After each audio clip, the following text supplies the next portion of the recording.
Well, good morning, everybody. How are we all doing? Thanks for coming. And if you're supposed to be here for the 8:30 service, you forgot to set your clock ahead now.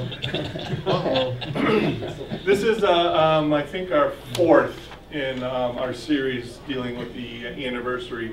We're going to be doing one more next month, where we're going to bring out artifacts again that we have up in the closet. But what we're going to talk about today is I have members of the team that helped put together the anniversary book that I think everybody is familiar with, and if you're not, they will be for sale.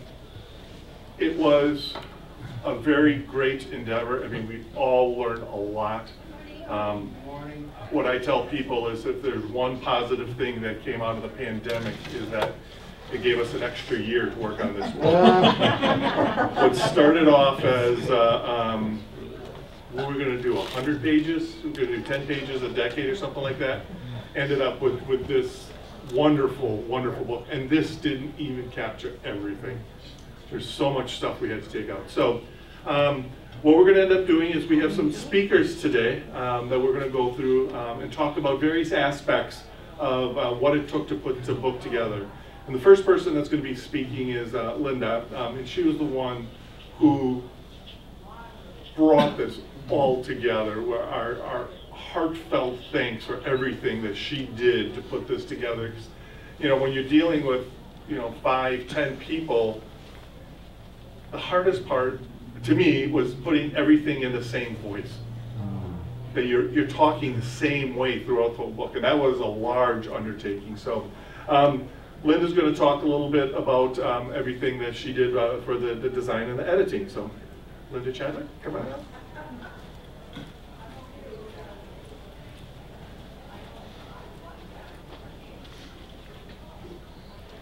Well, thanks, Al. Good morning, everybody. Good morning. I apologize. You probably have heard some of this talk before if you've been to the Saints meeting, but the story is the same anyway. So my journey as editor for the 100-year anniversary book, which was published in June of 2021, began at a Saints meeting in September 2019. Pastor Chris and I happened to be sitting together at the back of the room, and he casually leaned over and said, "Would you be willing to help with the 100-year anniversary book?" It wasn't an unexpected question. I am a freelance website and publication designer and a copywriter, and for the past 7 years or so I've worked on book design and layout and indexing at Tide Pool Press. It's a publication house based in Cambridge, Massachusetts. And in 2016, Pastor Chris and I worked together on the Living Sermons in Glass, a book that combines the written reflections on our 17 stained glass windows by St. Matthew's first pastor, William Niebling, and with Pastor Chris's amazing color photographs. So I replied to him, "Sure, let's talk about it." And at the time, I'm not sure either of us knew what he was asking. The next day, I sent Pastor Chris a checklist of things to consider, primarily the timeline. One big question with any book is, when would you like to have it available? And you may know that you have to work to the printer's company schedule, and everything is calculated backwards from there. So you need enough time to gather your content and photos, create a budget, figure out a design, the look and feel, edit to choose what is going to be in or out, write copy to create text for the topics that are not already available in print, do the layout, which is putting text and photos in the correct position on a page, proofread, and then finally get approval to print. To give some perspective, I'd like to read from The Voice, October 1963. Our historical committee, looking ahead not only to the observance of our golden anniversary in 1970, but also to the establishment of a complete and reliable history of our congregation, has started to gather and catalog pictures, objects, and information dating back to 1920, when our church was organized. Any person with any contribution of photographs, programs, or items of interest is urged to contact the committee chairman, Mr. Roy Aldrich. Even if the information does not seem to be important or valuable, offer it to the committee, which will decide upon its merit. Organization leaders are urged to repeat this important request to their members in order that the largest possible fund of historical data may be acquired for preservation in our archives. That committee clearly had incredible planning skills by starting their process 7 years out. So with an initial estimated publication date of September 2020, by definition, our timeline was already behind. Typically, a project like this will take about 3 years. Al Van Lith, chair of the committee, put together a plan and called a meeting in October 2019. About 14 people were initially involved, and we talked about who we might interview from the many families who have passed through St. Matthew's doors, as well as who we would ask to contribute as guest writers, including synod staff, pastors, and our church staff. We started assigning tasks and figured we could easily fill about 100 pages, or about 10 pages per decade, and there was a lot of excitement. At one early meeting, we were invited to explore the St. Matthew's Historical Archive, so Al Land will talk a little bit about that later, a closet on the 3rd floor of the education ring. And it was immediately obvious to me that it was a treasure trove. It contained nearly every newsletter, every bulletin, plans, 3D models, thousands of photos, church and Dartball League registers, and yes, even a shovel that span the full 100 years of our congregational life in Wauwatosa. The archive that has been organized and faithfully maintained by church staff, early members such as Eleonora Niebling, first organist and Pastor Niebling's wife, as well as most recently long-term church historian Jim Neubauer, who unfortunately passed away just before the book was published. I would have loved for him to see that. From my very first peek into the archive closet, I fell in love with the photographs, stories, and memorabilia that have endured through our history. One of the earliest and most important committee tasks was to begin scanning the photographs on paper and the slide collection, because some of these items are beginning to deteriorate and show signs of age. In addition, it is important to digitize a collection like this to guard it against fire, flood, fade, inadvertent or purposeful removal, and even squirrels.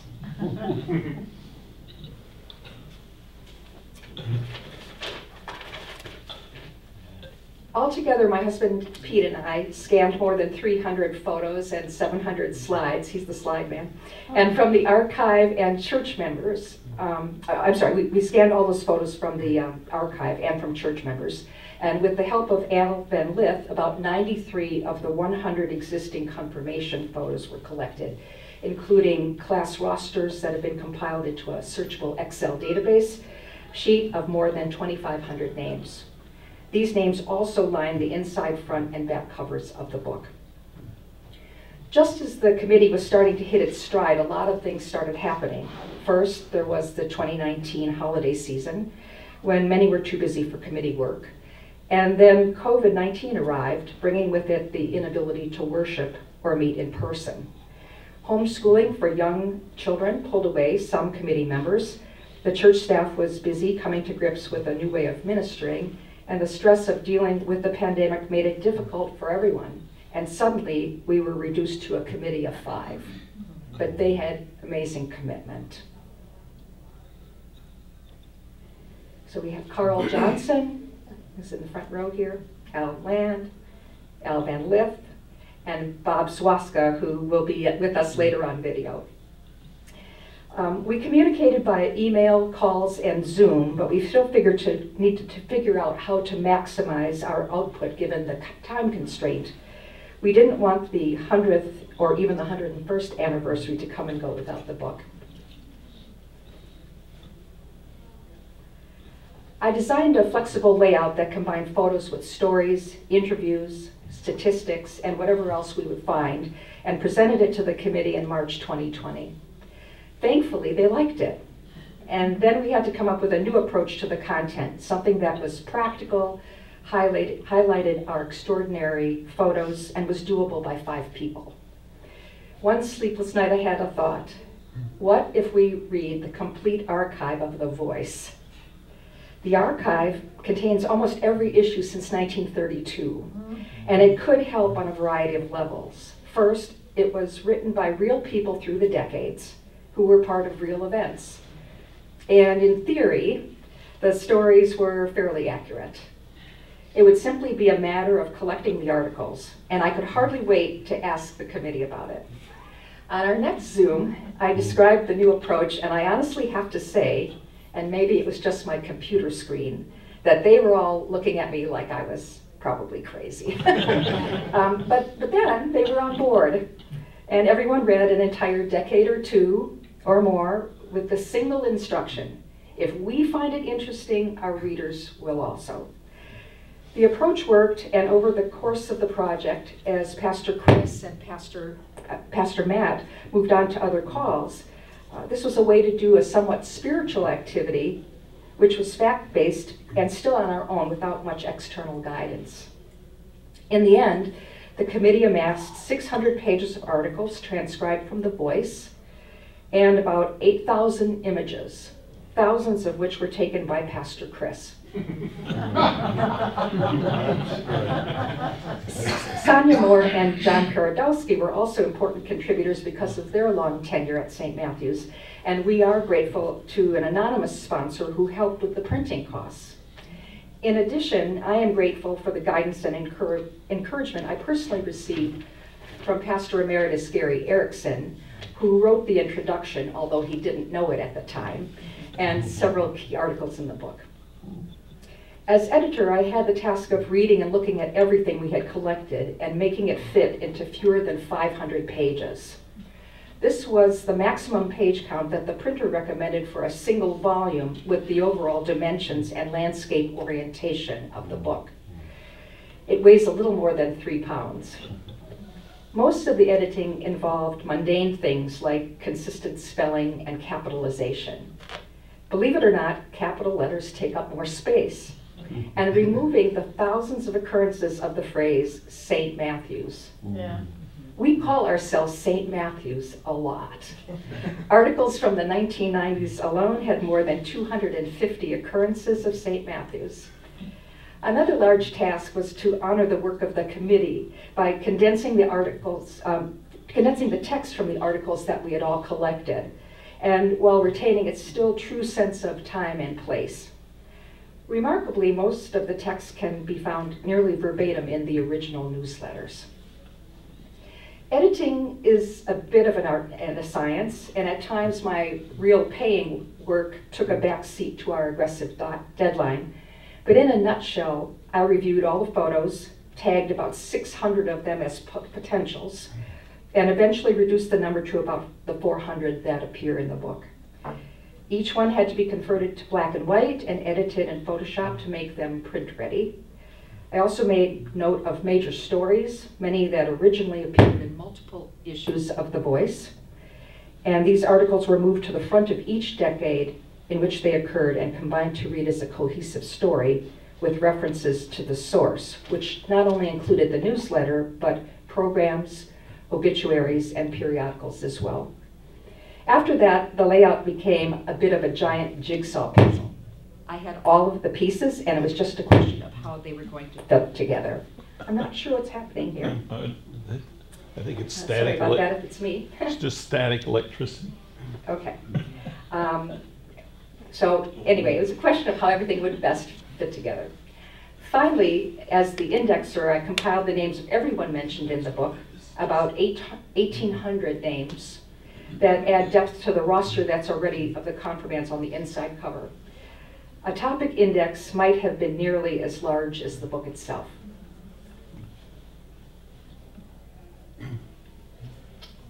"200 copies of the final product were delivered to St. Matthew's in early June 2020, just 20 months after we began.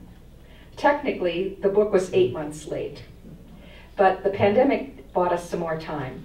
It has 496 pages, about 400 photos, building plans, a music history, and 12 pages of indexed names, much more than a yearbook. We have received some wonderful comments, including, I have it on my coffee table with my museum books, and the editing was wonderful, just right. which I think is very sweet. When Al Van Lith took a copy of the book to the Wauwatosa Historical Society, one of their researchers said that seeing this history gave her goosebumps. And those were just the sort of reactions we were hoping for.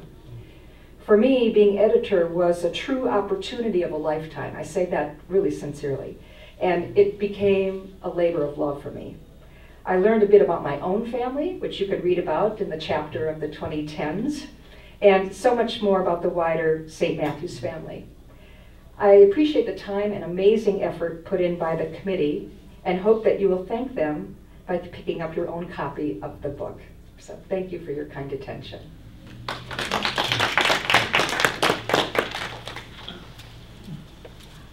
Thank you, Linda. That was great, and it was just a joy to work with her.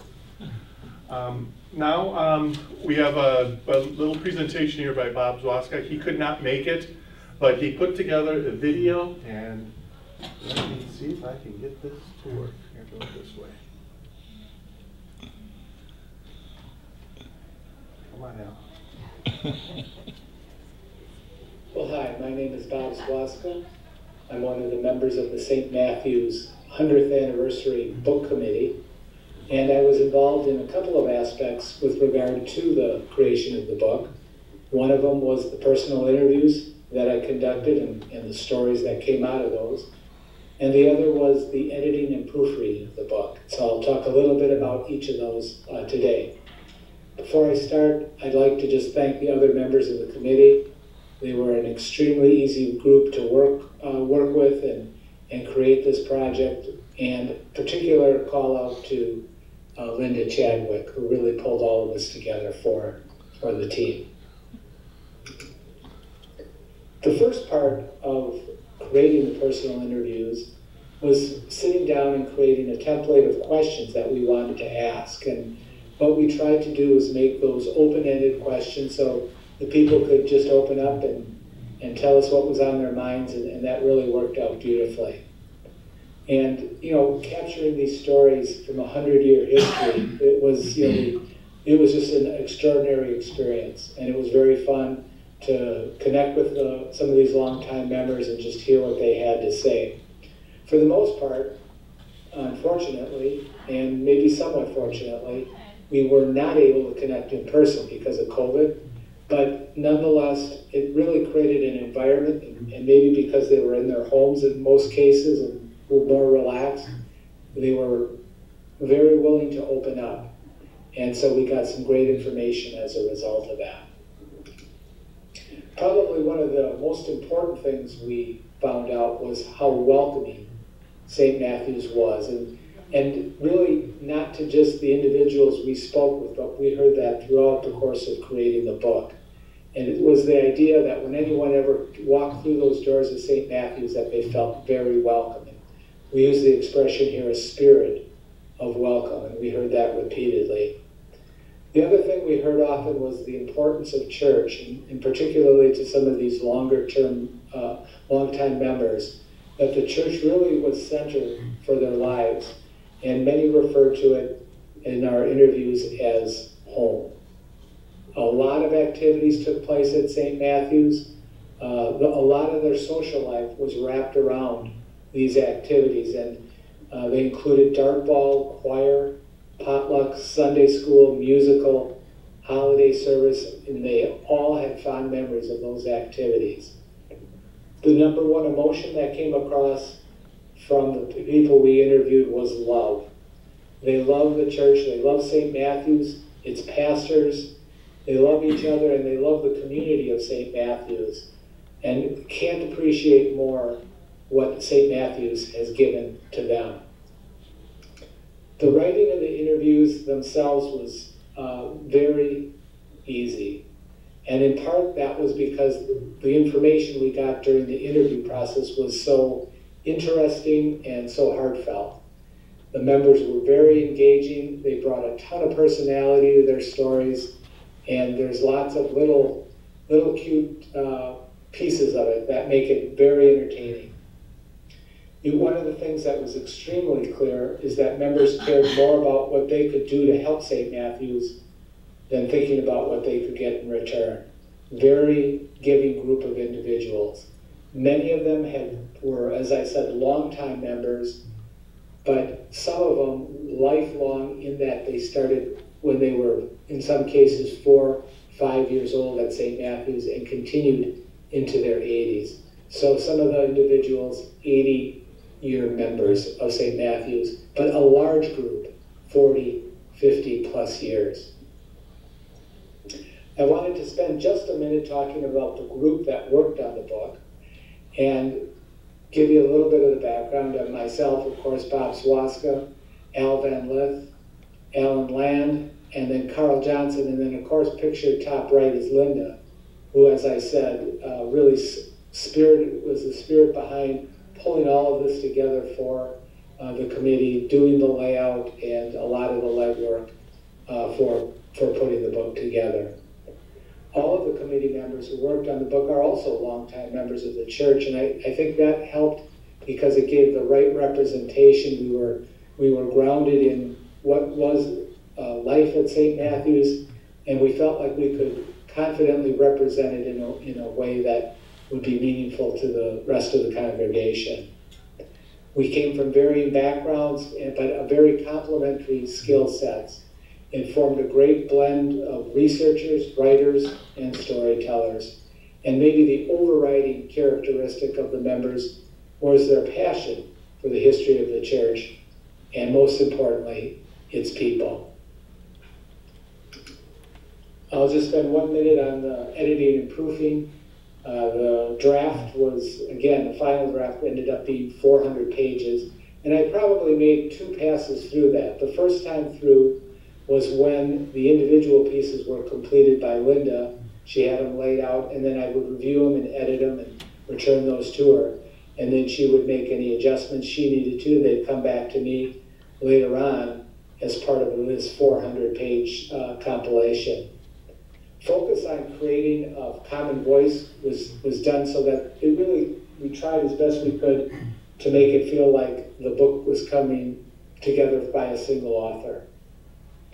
We looked at some of the fine points of punctuation, grammar, spelling, again, just to have a very clean and professional looking book. If I had to pick one thing as my favorite part, I'm sure everybody has different, but it's the photographs and the personal stories, because it's really the people in the end that made this St. Matthew's story come alive. My concluding slide is featuring Jim Neubauer. Jim was a lifelong member. He's one of the 80-year plus members of St. Matthew's. He passed away a couple of years ago, but was very active in the church in a few respects, and probably most importantly as the church historian. He compiled a lot of what we used and what was the background of creating this book. So he was invaluable in that regard. He's pictured here working in the garden crew, and he was an active member of that up until the very last few years of his life when he could no longer participate. But again, a good representation of a very committed and lifetime member of St. Matthew's. Thank you. All right. Thank you, Bob. Now we got one of the presentations we did 3 months ago, 2 months, everything flows so fast, as we talked about the buildings that we're in. So Carl is going to talk a little bit more about what it took to compile all that information. Carl Johnson, do you know how to use it? The down arrow? Or do you want me to? Just hit this down arrow. I think I can handle it. Okay. He'll call tech support if he needs it. So I remember volunteering for this committee. It was probably November-ish of 2019, right? Yeah. Before we knew about the pandemic, and I thought this would be a nice little winter project. So I'm known as a person with a voracious appetite for work. So I was not timid about taking on, but I just thought it would be a winter project. But in all endeavors of my life, I found that the effort you put in is more than rewarded back to you. So the verse from Luke chapter 6, verse 38, give and it will be given to you. That's sort of the theme of my presentation here. And I usually try to exceed expectations, so I did more than the building research. I'm going to talk about building research. I also looked into Sunday school history. I want to talk about the actual work to get digitally editable text to Linda, because that's a lot of work, going through those voice articles. And then my member interviews and how meaningful that was to me. So those 4 topics. So being an engineer by profession, it was the easiest to volunteer for the building. I had been scoping out the building. You know, I only came to St. Matthew's in the last decade of the 100 years. So I didn't have the intuitive sense that many of you sitting here have, or the other writers. So I really had to discover. So as an engineer, well, I'll start discovering about the building because I kind of get buildings. And I was really interested in the sort of the architecture and how things fit together. But reading the previous histories, you know, I thought a lot of the actual, you know, this was built, you know, the first one was built in 1921, and the big Gothic sanctuary in 1949, and we all know about the 2000 sanctuary. But I thought, what was really I gotta move my slide here. What was really the thoughts? You know, what was driving the builders in every generation there? So I really wanted to take a turn on this history that really delved into the thought process, what motivated people at every step. So that when you read, well, there was the 1921 church and then the 1949, and those years in between, you know, those Depression years when all they really could do was just, you know, keep the floors swept and vacuumed. The growth going on in the late 30s, early 40s, and they had a committee formed in January of 1941 to build a larger sanctuary, but then interrupted by World War II, and those plans put on hold.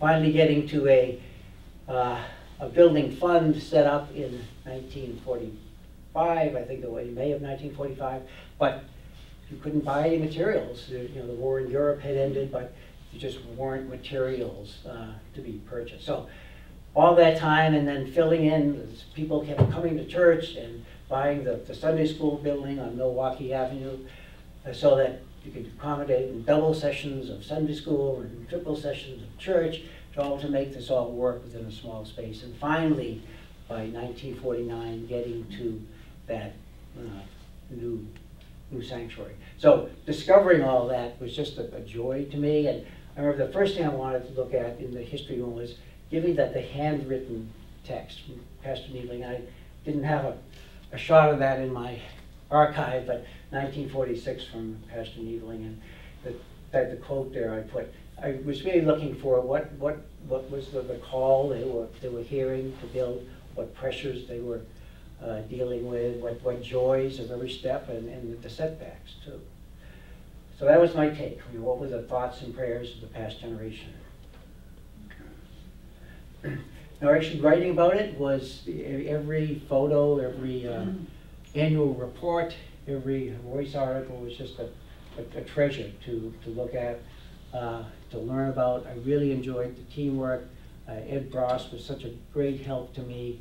You know, being new here, and as an engineer, you really want to get, quote, your act together and make sure you have a good thing to be present to someone before I'm willing to have them review it. But Ed went through it so well, and we spent many sessions talking together about it, and that was just a joy. And then turning over to Pastor Chris to get his input. So the teamwork was wonderful, and everyone's contributions added to the final product. I said I did like the Sunday school. You know, starting with that Sunday school building in 1963, I think it was. I could start to relate to that because of my own personal history. I was 13 years old at the time, not living here, but in Boston, but thinking about my own church at that time and the building of that. But a couple stories from Sunday school. In 1987, June 26th, there was a balloon launch at the Vacation Bible School. I could just kind of picture that out in the parking lot there. And they let off the balloons, and then they put notes on the balloons. So 2 of the notes came back with letters later on. So it said, "Hi Angie, I found your balloon on June 26th at 7 p.m.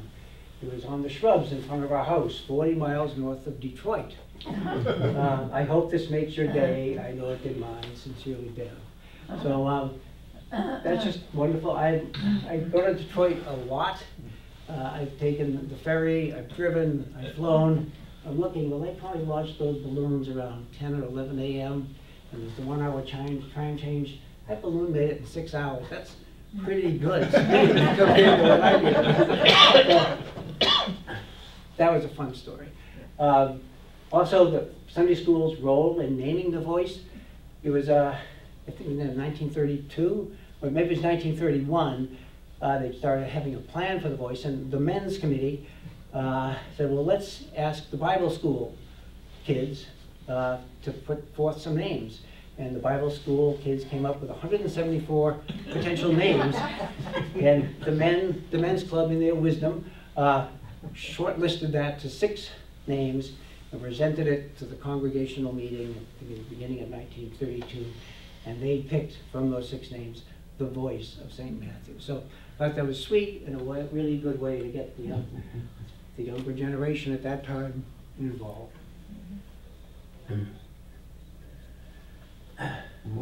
Okay, transcribing. Few of you probably remember having that bad boy in your house growing up.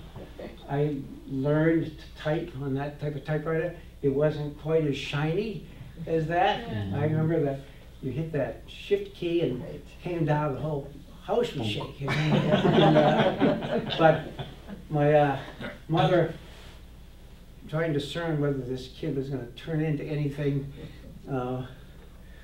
purposeful in his life, said, well, we better send him to typing school so he can at least learn how to type. She was a secretary, shorthand and typing. So she sent me to typing school for a summer, and actually, you learned, as a quick brown fox jumped over the lazy singing dog, you can type without looking at the keyboard. Now, I got away from that. So I could do that in the mid-60s, but got away from it because it was just easier to look. But being confronted with the 1990s, 1990s decade was interesting because there was word processing software, so it was really easy to create a lot of text.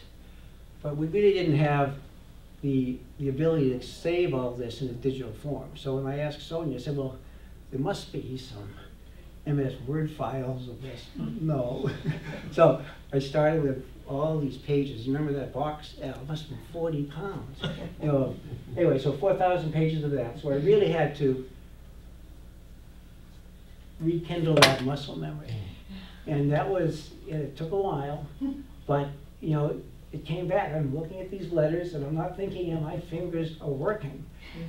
So such a joy, because we lose mobility. I can't jump as high as I used to, or, whatever. But to think that came back after more than 40 years, that was just really a blessing.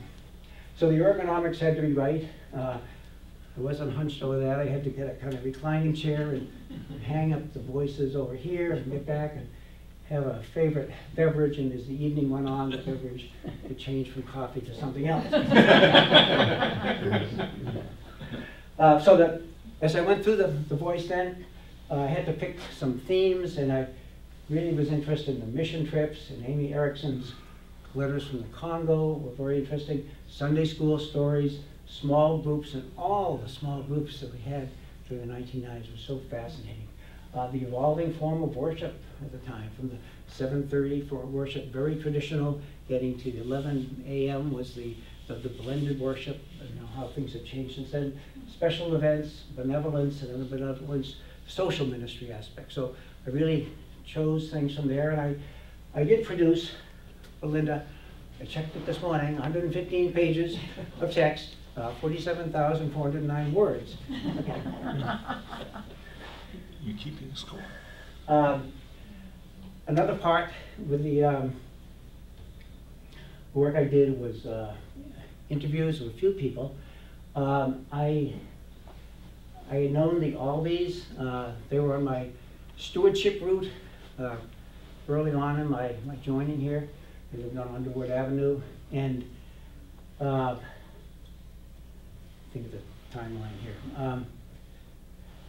So yeah, the first thing was since I knew Jack, I wanted to said, well, I'll call Jack and start to do the interview. And by this time, it was a pandemic, and Jack and Don were both in the Lutheran home.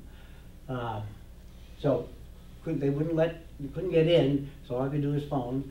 And Jack wasn't always the most forthcoming person over the phone, but multiple times talking with him, this would work well, and finding friends of Jack from when he was active in the Saturday Breakfast Club and the bowling club.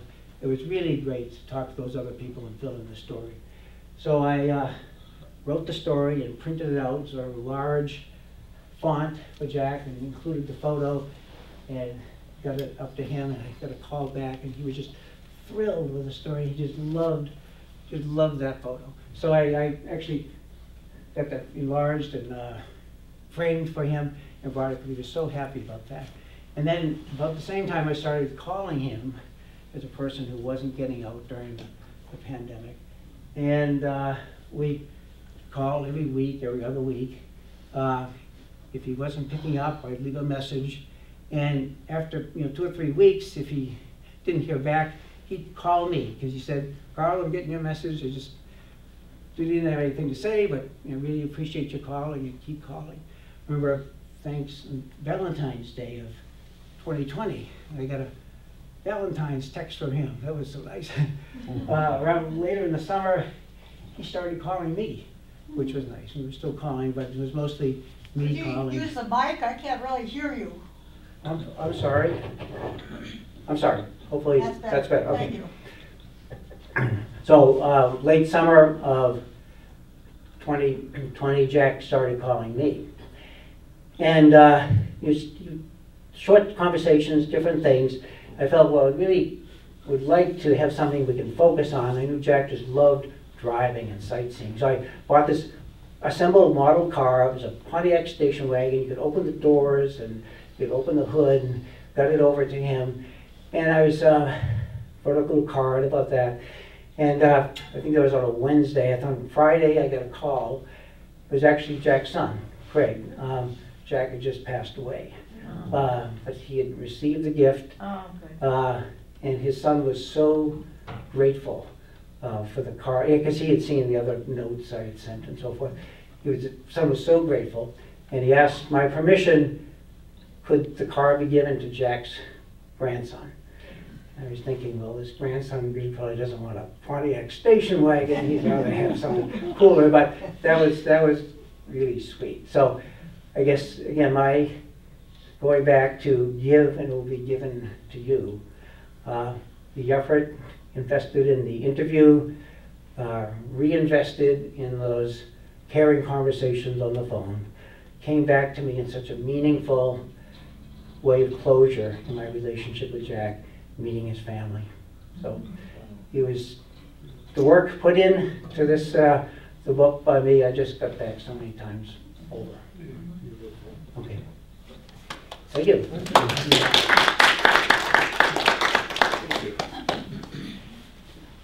Okay, as we go on down the line, now we have the other Al. We're talking here. Thanks, Al.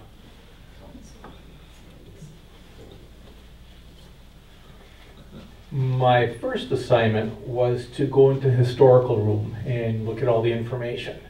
There was a problem because we couldn't find a key to get in there. Al didn't have the key. I said, what? So we were going back to different keys, finally got a key. So we make more copies. So once we got the keys, going in there, it was obvious no one had been in there in a while. It was very dusty, and there was so much stuff there. Well, it wasn't organized. And fortunately, Marcia, I heard the elevator open, and she was coming through. I said, I need some of those dust cloths because it's a mess in there. And so it was just pulling stuff out on the tables and just trying to organize, and we could put the music together, put the tapes together, put, some of the, like the shovel, just just trying to organize it in some type of a way. And once I did that, that took a couple days in itself. I was spending like Friday afternoons there, a couple of Fridays I took off from work, and the next time around it was like, okay, now let's put some of the written literature and let's stick that with the pictures, so it was more of it made more sense, so it would flow a little bit more. So it was interesting just pulling all that stuff together. It was really interesting too, because then eventually when we all got together, go out there for the first time, it was interesting with our group how everything flowed in a certain way. Like Carl, there was the buildings, there was a 3D photos, or he went to there, whatever, and the pictures, whatever. Everybody, it just flowed so well with the group. Everybody had an interest and they went in a certain way, and it really worked really well. And the other thing I noticed is what almost happened to us is at the 5-year anniversary, this church almost closed down. We were in a real tough situation. And that's something that wasn't any in the voice, whatever, was just going through the minutes and going through that, so I'll talk a little bit about that later. Honor rolls. The church was big in honor rolls. Here was the big honor roll for the, Oh my God.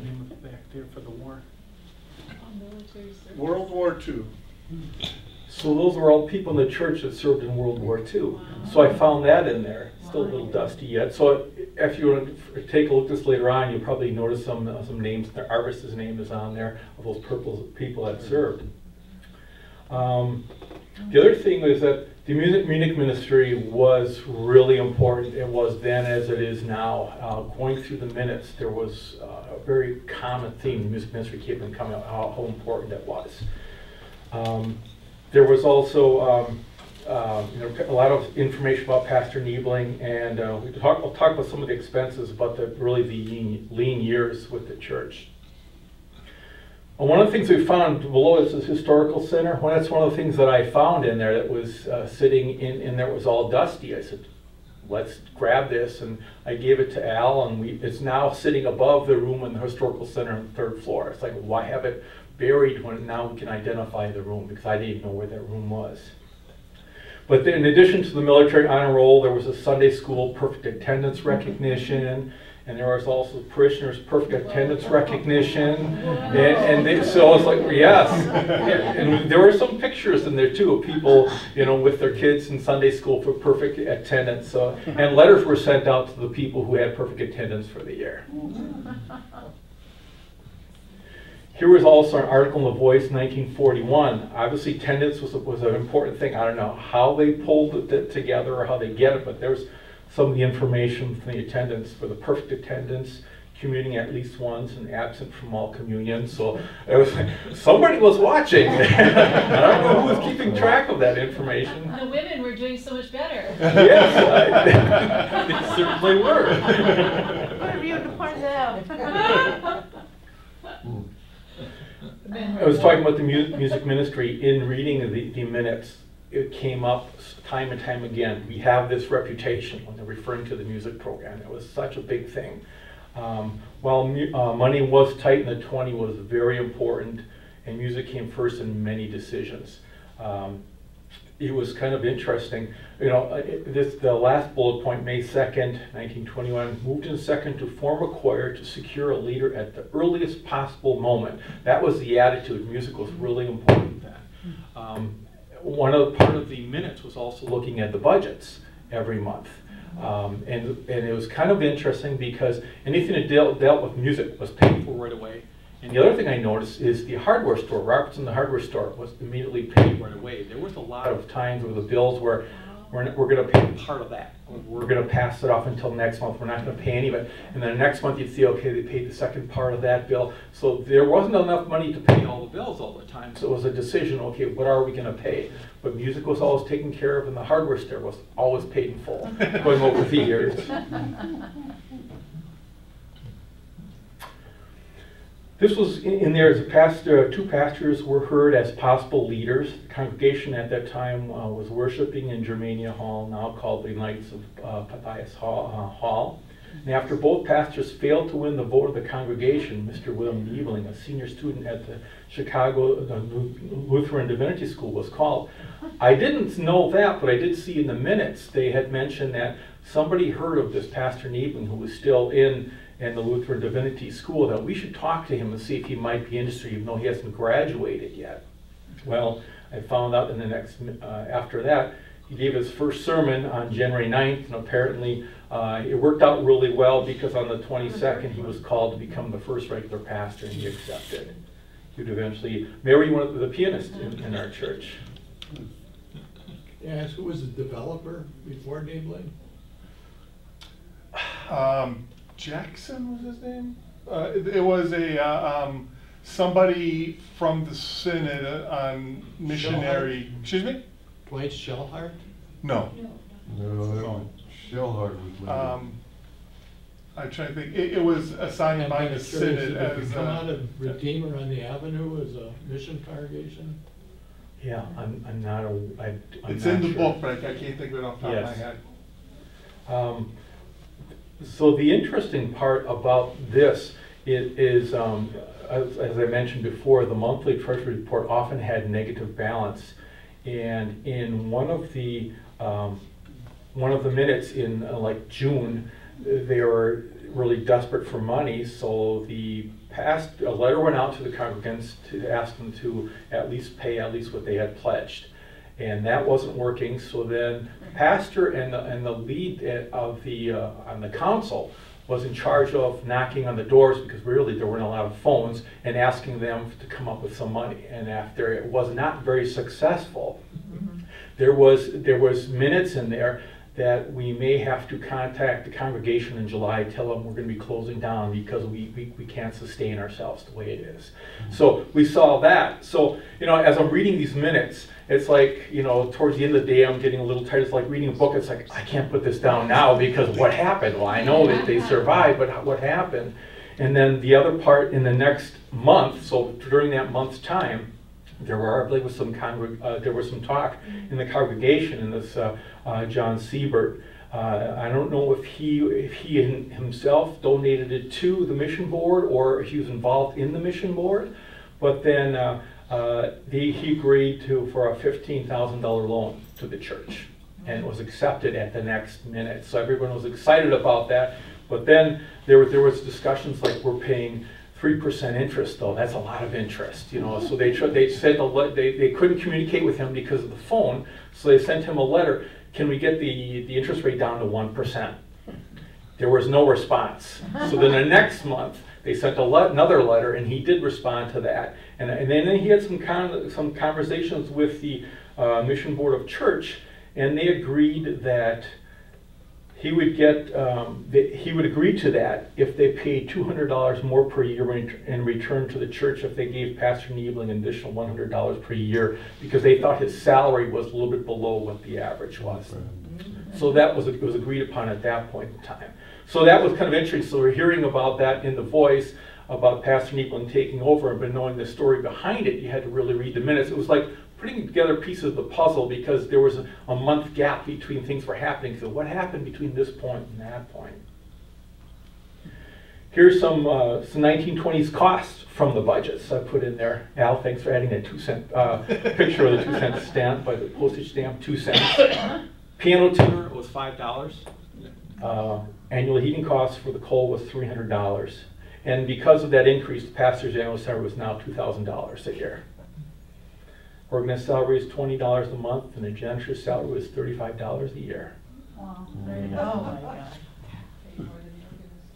Yeah, it was very interesting just looking at that. Some of the milestones, I thought those kind of interesting. Some of the language, after 50 years, our first woman was elected to serve in the church council, and upon completion of the first year, she certainly has been an asset. Actually, I had to put that in quotes. And that was Helen Kinsley, and eventually in 1978, she was the first female council president. Some of the other milestones in there, many you are aware of, but it's kind of going through. I put in there getting us more to more to current times. And this was a Voice article in 1941. The largest attendance of worshipers in our history expressed their appreciation of our greatest gift at our Christmas Eve. In Christmas morning services, we recorded a record amount of $326.41 was received. And talking about the history, I'm looking back at 1942 Arvis Craich. I don't know how old he would have been, but he led a discussion on the practical subject regarding allowances and earnings at the Junior Society meeting. And there's some other articles there I found interesting, kind of history repeating itself. So here I am, we're during quarantine, whatever, during COVID, and I'm reading this article in September of 1944, quarantine laws preventing the sessions of all Sunday school and catechetical classes. These instructions will be resumed as soon as the quarantine has been lifted. So it was like, this is not the first time our church has been through this. And that was polio, right? Correct. No, it wasn't polio. Was it, I'm not even sure what it was. But the church was closed down for a while because of Smallpox. yeah, it might have been. That's a good question. Something for the historical committee to figure out, right? Yeah. Look at the 150th book. Well, Right. Right. Another repeating itself, the Voice article from 1944. Congratulations, Mr. Harold Stockinger, upon your office as acting mayor of Wauwatosa. We wish you every success in your administration as we pray for you. So here we are, we are now a second mayor in our church. So I thought that was kind of interesting. This was kind of a humorous article from the Northwestern Seminary Bulletin 42. They're encouraging men to read about the women and in their book. Attention men, of course we know you men wouldn't want to be caught reading a woman's magazine, but sometime when somebody when nobody's around to spy, just pick up the Lutheran women's work and find out what those women who take it find so interesting. You'll really get a thrill, but don't tell the ladies. Don't let the ladies catch you. So it was kind of interesting, some of that information. But before I turn it over to Al, one of the things I want to mention is a special thanks for Linda. She did such a fantastic job. We had our first meeting, our very first meeting we got together. It was like general in concept and stuff like that. It's like, here we want to do and whatever. And it was really clear that Linda was thinking about this because she had these concepts in mind. She had some ideas. She was she had a vision already there at the very first meeting. She was talking about that. So I talked to Al afterwards. I said, I think we know who our leader's going to be because she already had the vision and she knew exactly where she needed to go. And she did a fantastic job. How we got together and all that, it just worked out really well. She did a great job of just guiding us. You know, we need to read the minutes. We need some interviews, you know, Carl got involved. And then it just worked really well. It was kind of interesting when I started reading the minutes, whatever. I was telling my wife, Debbie, I'm reading the minutes. I was all excited about it. She goes, you're excited about reading minutes? It's like watching paint dry on the wall. But then after this came out, you know, the first couple of weeks, she was there every night reading. I said, oh, paint on the wall, huh? Right? So she was all excited. She couldn't put it down in the evenings because she goes, this is really neat. It has a lot of really good information. So with that, I just want to thank all of the members of the committee because it flowed. It worked really well, and we really had a lot of fun putting it together.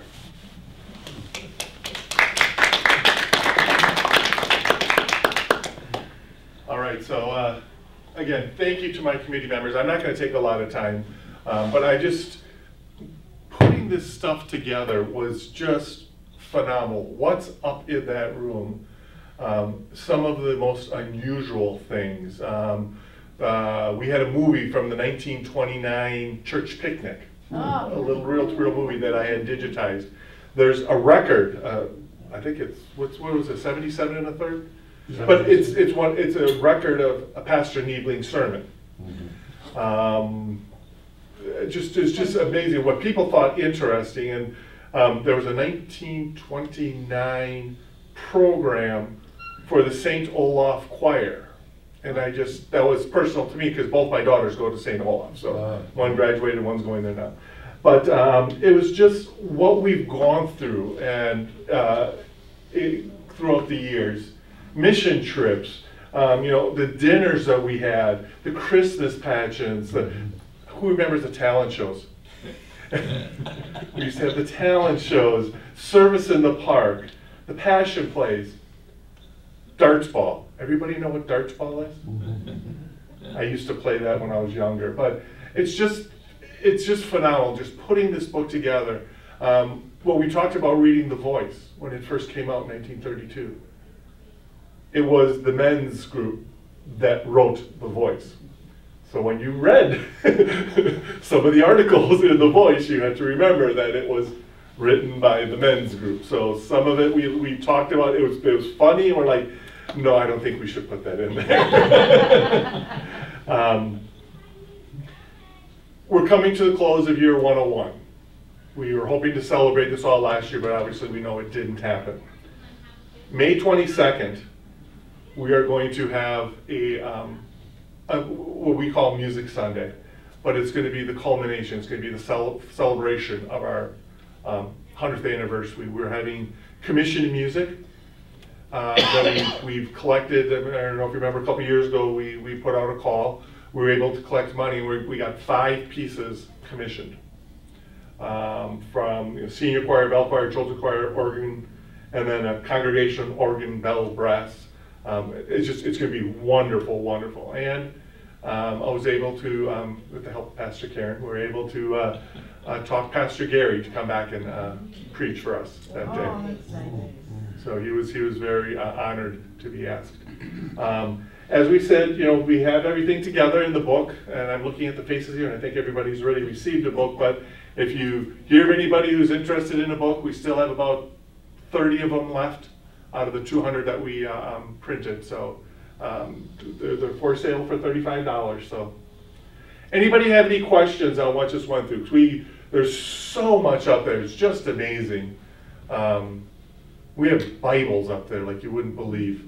Anything from a small Bible up to this wood-covered, huge Bible. We found somebody gave us a hymnal from the 1600s. And in those books, there were 4 books. One book was for soprano, one book was for alto, one book was for tenor, one book was for bass. And they were all different. I mean, they had the same hymn, but they just had one line of music, and that was you sang the bass line, you sang the tenor line.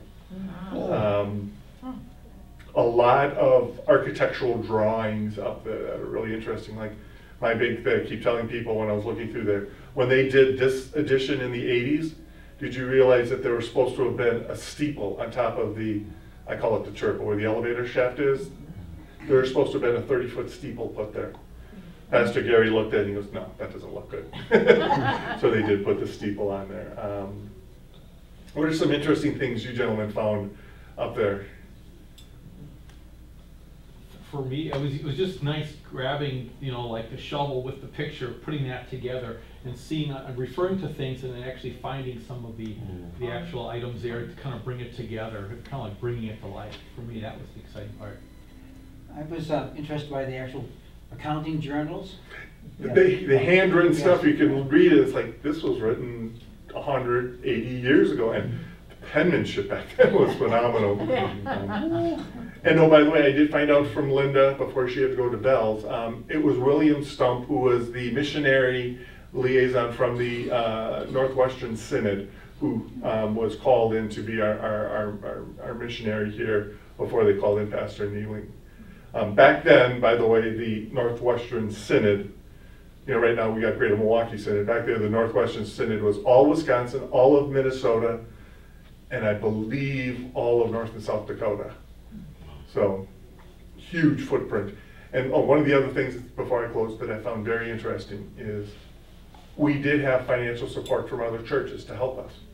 Do you know who gave us the most support? Redeemer. Our Redeemer. Yeah. No, I'm sorry, Reformation. Reformation Church.